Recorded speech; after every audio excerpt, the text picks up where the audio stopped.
Sementara itu, hujan deras kembali memicu banjir bandang dan tanah longsor di Kabupaten Agam, Sumatera Barat. Sejumlah wilayah terdampak, warga pun evakuasi dan juga akses jalan sempat terganggu. Lah kadang luar iya, ya Allah. Lah kadang iya hujan 2,5 jam saya iya lah kadang. 8 harus sekolah balik ah. Detik-detik banjir bandang kembali menerjang permukiman warga di saat hujan masih mengguyur di Kabupaten Agam terekam kamera warga. Di kawasan Danau Maninjau, Nagari Sungai Batang, Kecamatan Tanjung Raya, material banjirnya turun dari tebing menjebol dinding sekolah SDN 14 Jorong Labua. Sekolah ini sebelumnya juga telah mengalami kerusakan akibat longsor 2 pekan lalu. Hujan diketahui berlangsung 1,5 jam dengan intensitas yang tinggi, hingga akhirnya air meluap dan merendam kawasan sekolah serta permukiman. Banjir bandang juga terjadi di Kecamatan Palembayan. Curah hujan tinggi memicu luapan air di Kayu Pasak, Koto Alam, dan Silungkang. Warga memilih menghentikan aktivitas dan mencari tempat aman. Sementara di Kecamatan Palupu, hujan deras memicu longsor di ruas jalan Bukit Tinggi Pasaman. Tepatnya di Paninggiran Ateh Nagari dan Limo. Longsor menimpa badan jalan dan sempat menyebabkan kemacetan. Kondisi tanah yang labil masih beresiko longsor susulan. Sejumlah retakan besar pun terjadi, sementara tiang listrik sekitar lokasi terancam roboh. Dari Agam, Sumatera Barat, Wai Sukumbang, iNews melaporkan.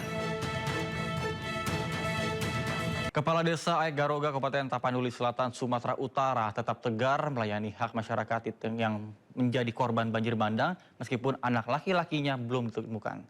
Seluruh rumah dan harta benda masyarakat di Aek Garoga tidak tersisa usai luluh lantah diterjang banjir bandang.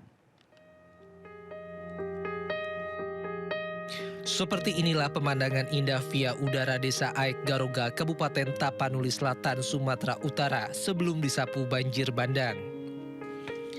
Pada tahun 2022 dan 2023, desa ini pernah mendapat peringkat kedua desa dengan lingkungan bersih dan sehat seprovinsi Sumatera Utara. Namun usai banjir bandang terjadi, suasana desa Aek Garoga berubah menjadi lautan pasir dan gelondongan kayu yang berserakan di mana-mana menyebabkan sekitar 245 rumah warga rata dengan tanah. Kepala Desa Aek Garoga Risman Rambe mengatakan, hingga hari ini ada 14 orang masyarakatnya yang masih dinyatakan hilang, salah satunya adalah anak kandungnya. Terjadinya bencana banjir bandang ini, desa kami ini berjumlah 245 kepala keluarga. Namun setelah terjadi bencana ini sangat banyak memakan korban, dan yang belum dapat kemarin itu ada berkisar 14 orang lagi, termasuklah anak saya.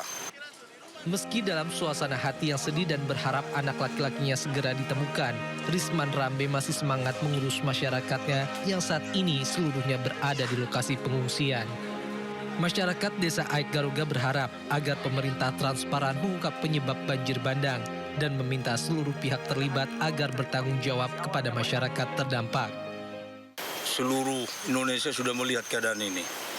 Sudah saya bilang tadi bahwa kampung ini sejarahnya beratus tak pernah demikian. Perlulah untuk pemerintah jujur melihat umpamanya situasi ini, karena ini harus diusutlah bagaimana siapa yang bertanggung jawab dalam hal ini. Hingga hari ini Risman Rambe masih menunggu anak laki-lakinya ditemukan bagaimanapun kondisinya dan berharap agar masyarakatnya kuat dan tabah menghadapi situasi sulit ini. Pemirsa, untuk melihat bagaimana persiapan gelar perkara khusus ijazah Jokowi di Polda Metro Jaya hari ini, kita sudah terhubung dengan reporter Jessica Winoto dan juru kamera Rama Romadona. Baik, selamat siang Jessica, apakah sudah ada informasi mengenai kapan gelar perkara kasus Jokowi akan dilaksanakan? Silakan. Ya, selamat siang Nata dan juga pemirsa. Untuk gelar perkara khusus terkait kasus ijazah Jokowi ini memang saat ini sudah dimulai karena memang dijadwalkan untuk sesi yang pertama untuk para aktivis, yaitu 5 orang tersangka, salah satunya adalah Dr. Kurnia, ini telah dimulai sejak pagi tadi, tepatnya pada pukul 10 pagi waktu Indonesia Barat. Sementara untuk sesi kedua ini akan digelar untuk Roy Suryo CS atau dalam kategori akademisi, akan dimulai pada pukul 2 siang waktu Indonesia Barat nanti. Dan juga Nata dan juga pemirsa bahwa dari kedua belah pihak, yaitu dari kuasa hukum utama Jokowi, lalu juga dari pihak Jokowi pun dari Pradi Bersatu setelah hadir sejak pukul 9 pagi lewat 50 menit waktu Indonesia Barat tadi. Sementara untuk pihak kuasa hukum Roy Suryo juga sudah hadir dan memasuki ruang gelar perkara khusus. Yang mana Nata dan juga pemirsa, untuk agenda pada hari ini dari agenda gelar perkara khusus ijazah Jokowi ini memang hanya membahas ulang temuan-temuan, fakta-fakta, lalu juga alat bukti untuk memperkuat atau menguji kekuatan alat-alat bukti dari para terlapor.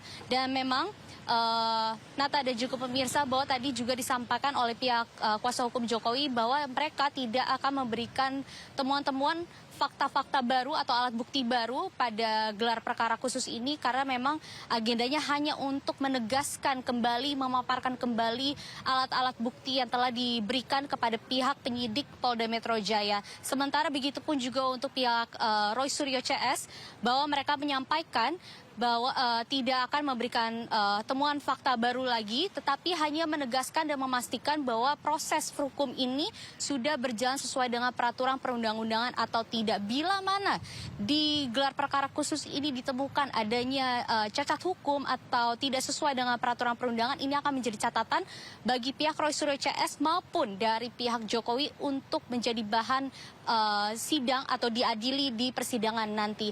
Begitupun juga tadi disampaikan dari pihak Jokowi bahwa memang menegaskan juga setelah seluruh dokumen ini telah rampung, didesaknya pihak Jokowi mendesak pihak Polda Metro Jaya untuk segera menahan seluruh tersangka pada kasus ini.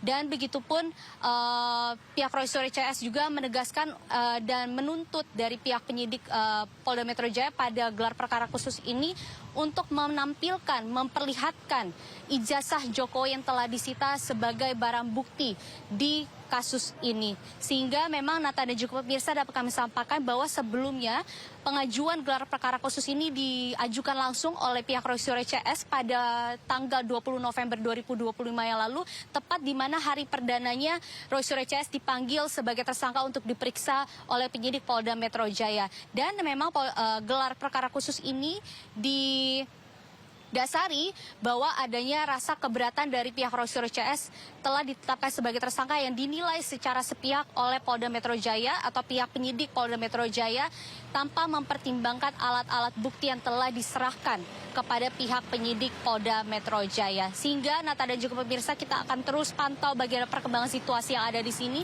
Bila mana nantinya sudah ada perkembangan terbaru, kami akan kabarkan ke Anda. Kembali ke Anda, Nata. Baik, terima kasih Jessica Winoto atas laporannya dari Mapolda Metro Jaya. Selamat bertugas kembali.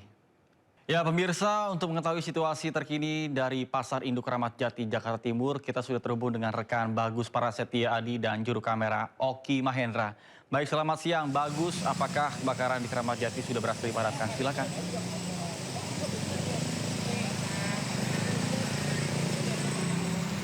Baik, Nata dan pemirsa, bisa dapat kami informasikan bahwa pasca kebakaran terjadi di Pasar Induk Kramat Jati, Jakarta Timur, saat ini petugas dari Satuan Unit Pemadam Kebakaran Jakarta Timur berhasil memadamkan kebakaran yang terjadi di Pasar Induk Kramat Jati, Jakarta Timur. Saat ini kita bisa lihat di belakang, saat ini petugas sudah memasang garis kuning untuk membatasi akses warga atau pedagang untuk memasuki, karena saat ini proses pun sedang dilakukan pendinginan dari pemadam kebakaran Jakarta Timur itu sendiri.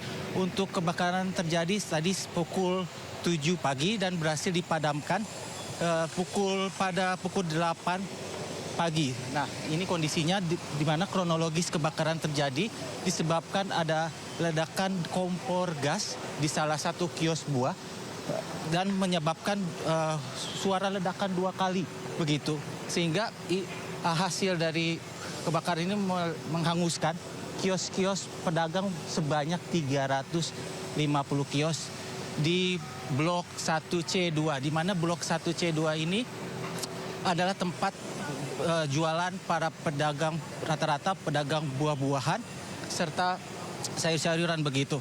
Untuk kebakaran ini sempat membuat panik warga ataupun pedagang yang berada di Pasar Induk Kramat Jati. Para pedagang juga terlihat tidak sempat menyelamatkan barang-barang atau dagangannya di Blok 1C2 ini. Untuk memadamkan api di Pasar Induk Kramat Jati, Satuan Pemadam Kebakaran Jakarta Timur mengerahkan 19 unit mobil pemadam dan 90 personil petugas untuk memadamkan api di Blok 1C2 Pasar Induk Kramat Jati.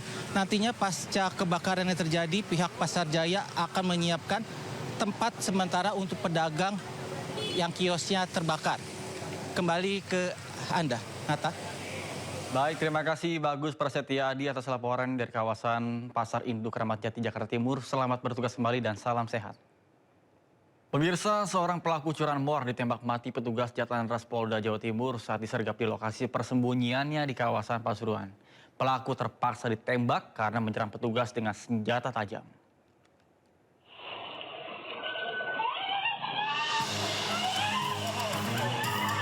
Sebuah kamera pengawas merekam aksi komplotan pencuri motor saat merampas motor siswi SMK di Jalan Randu Agung, Lumajang, Jawa Timur. Usai kejadian, petugas Jatan Ras Polda Jawa Timur berupaya menangkap salah satu pelaku di lokasi persembunyiannya di kawasan Apulu, Pasuruan.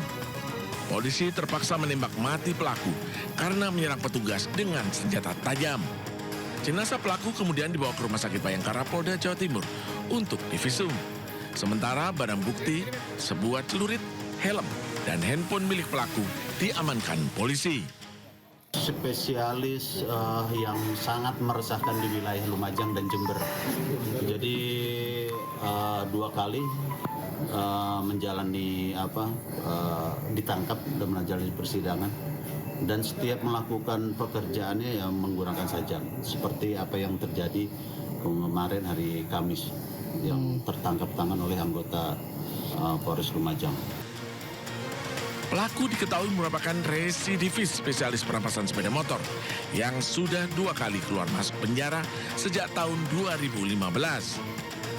Dari Surabaya, Jawa Timur, Hari Tambayong, iNews melaporkan.